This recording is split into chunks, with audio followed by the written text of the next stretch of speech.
Happiness is often imagined as something that arrives after achievement, after money, after recognition, after security. Most people spend their lives chasing it as a reward, believing it exists somewhere in the future, waiting to be unlocked once enough conditions are met. What I did not expect was to encounter the clearest lesson about happiness not in comfort, but in discomfort. Not from success, but from someone who appeared to have nothing at all. I met him on a day when my mind was loud and restless.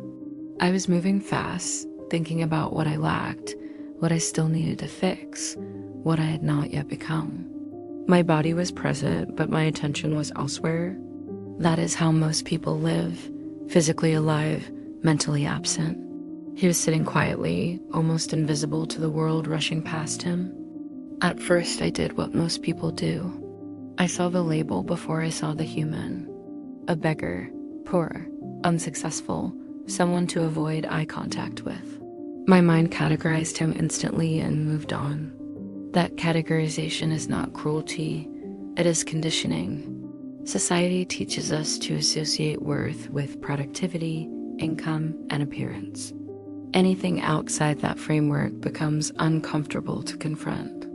But something made me stop. Not curiosity, stillness. He was not asking for anything. Not money, not attention.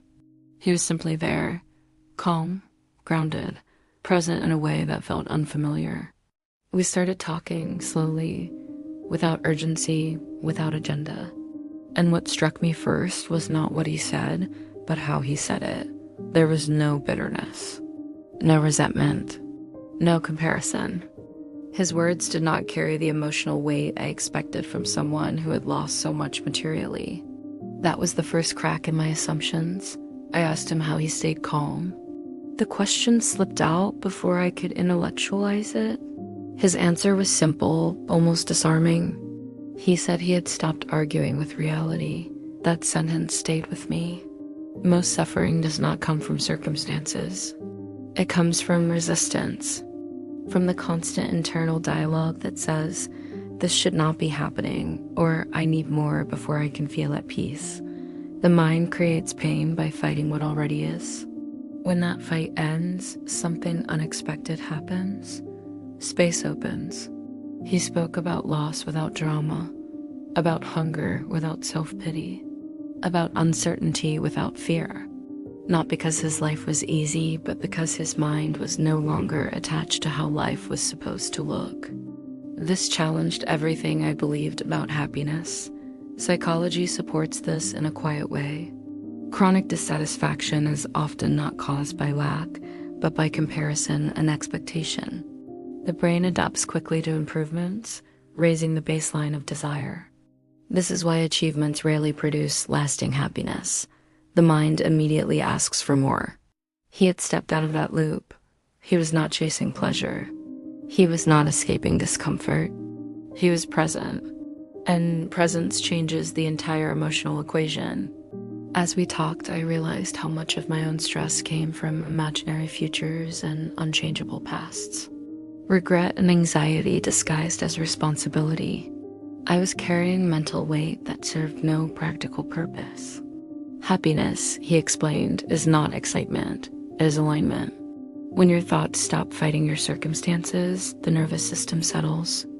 Peace is not passive, it is regulated. That idea hit harder than any motivational speech I had heard. I asked him if he ever wanted more. He smiled gently, not with joy, but with understanding. He said wanting more was natural, but needing more to be okay was optional. That distinction is everything. Most people live in emotional debt. They believe life owes them a feeling in exchange for effort. When that feeling does not arrive, bitterness grows, gratitude disappears, happiness becomes conditional. He had removed the condition. This does not mean resignation, it means clarity. You can work to change your life without hating the one you are living. You can improve without self-rejection. That is sustainable growth. Halfway through that conversation, I realized something unsettling. He had less external control than I did, yet more internal freedom. And freedom, not comfort, is what the nervous system craves. Later, as I walked away, I understood why the encounter stayed with me. He represented a truth that threatens modern identity, that happiness does not come from accumulation. It comes from coherence. Many people search endlessly for happiness while feeding habits that destroy it. Overstimulation, constant comparison, noise, dopamine addiction. They chase pleasure and lose peace. They chase validation and lose self-respect. That day marked the beginning of a shift. I started simplifying, reducing mental clutter, removing unnecessary urgency, paying attention to how often I argued with reality internally. Each time I noticed resistance, I practiced letting go, not giving up, but loosening the grip. This is not easy. The ego resists stillness because stillness exposes insecurity, but with practice, the mind softens. Gratitude becomes natural. Contentment emerges without effort. Spiritually, this lesson deepened through silence and prayer. Not asking for more, but listening. When the mind quiets, wisdom surfaces. At some point in this inner restructuring, it became clear that many people need guidance to unlearn suffering patterns. There are transformative materials that help people break mental resistance, heal emotional scarcity, and rebuild inner stability. The links are in the description. Happiness, I learned, is not about having nothing. It is about not being owned by wanting, desire without attachment, effort without self-punishment, ambition without emptiness. The beggar did not teach me how to escape life. He taught me how to inhabit it fully. Since that day, success feels different. Goals exist, but they no longer define my worth. Progress matters, but peace matters more. And ironically, when peace became primary, progress became easier. If you are chasing happiness and never catching it, ask yourself this: what are you resisting right now? What version of life are you arguing against? The mind cannot rest while it is fighting reality. Throughout this transformation, clarity deepened through ebooks that strengthened emotional regulation, dismantled scarcity thinking, and helped rebuild happiness from within.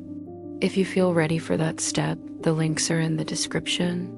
The secret of happiness is not hidden, it is ignored. It lives in acceptance, presence, and inner alignment. Sometimes the greatest teachers do not look like teachers at all. When the mind changes, the body responds. When the body aligns, life transforms. Like the video.